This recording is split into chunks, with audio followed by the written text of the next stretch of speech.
Hamzah terbagi dua. Ada yang disebut dengan hamzah kotor, ada yang disebut hamzah wasol.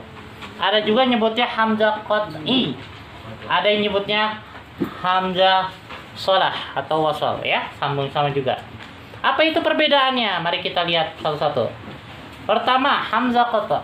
Hamzah qata' itu adalah hamzah yang dapat menerima harokat ketika di awal, di tengah, di akhir kata. Ya, secara umum sama kita sudah mengenal hamzah.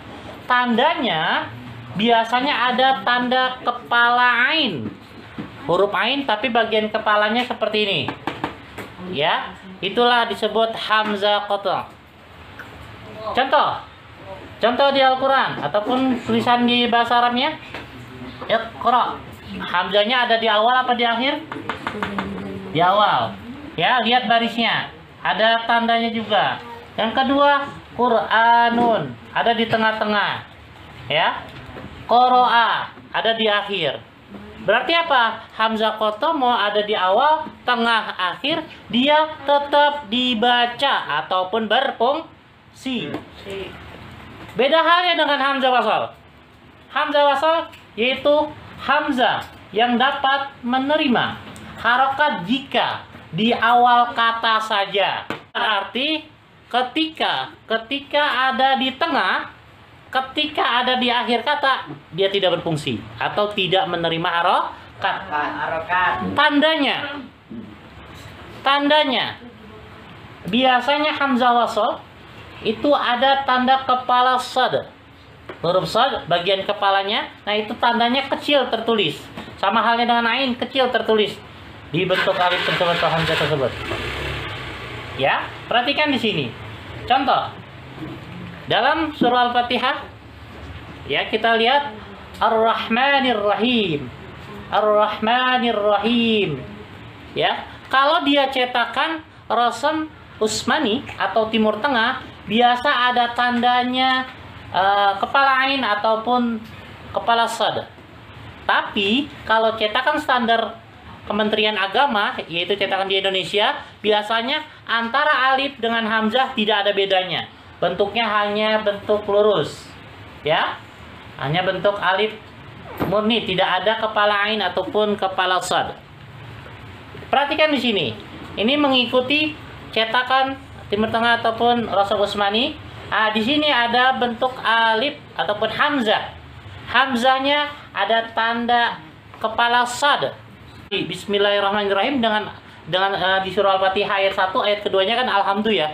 Alhamdulillah. Kalau dia bacanya wasol, nggak boleh baca gini. Bismillahirrahmanirrahim. Alhamdulillahirabbil alamin. Salah. Bismillahirrahmanirrahim. Alhamdulillahirabbil alamin. Salah. Karena baca nyambung, baca wasol itu tidak boleh dipakai hamzah harokatnya. Paham? Paham? Tapi kalau misalkan berhenti memang Bismillahirrahmanirrahim. Alhamdulillahirabbil alamin, baru kepake lagi. Paham? Paham?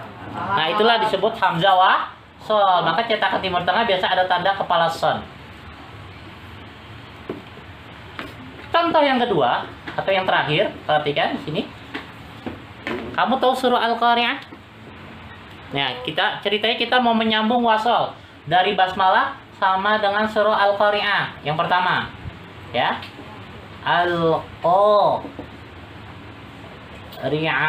gitu kan? Al-Qari'ah, gitu. Di sini ada hamzahnya. Hamzahnya berkepala shad, ya. Bagaimana kalau nyambung? Bismillahirrahmanirrahimil qari'ah. Itu betul. Karena bacanya wasol. Wasol bacanya nyambung. Kalau bacanya wasol nyambung, maka hamzah wasolnya tidak berfungsi karena di tengah kata. Tapi kalau bacanya memang berhenti, Bismillahirrahmanirrahim Al-Qari'ah, baru hamzahnya berfungsi. Itulah hamzah wasol. Ada ya contoh yang kedua atau yang terakhir ini adalah, perhatikan di sini, Alhaakumut takasur. Takasur ya. Alhaakumut takasur. Ada tanda apa di sini? Ada tanda apa di hamzahnya? Kepala ain. Nih. Apa definisinya? Menerima harokat ketika baik di awal, di tengah, di akhir. Maka ketika dia misalkan ada di awal kata Bismillahirrahmanirrahim. Jadi alhaakumut takasur itu di awal karena kita berhenti dimulai dari sini. Sekarang dia maunya di tengah-tengah kata, nyambung berarti. Bismillahirrahmanirrahim alhaakumut takasur tetap dibaca. Kok tetap dibacaannya? Karena dia hamzah qata. Hamzah qata mau di awal, mau di tengah, mau di akhir tetap dibaca. Itu yang baca Al-Qur'an perhatikan di sini cara nyambungnya. Ya. Alif lamnya hamzahnya hamzah wasal. Maka ketika disambung hamzahnya tidak berfungsi.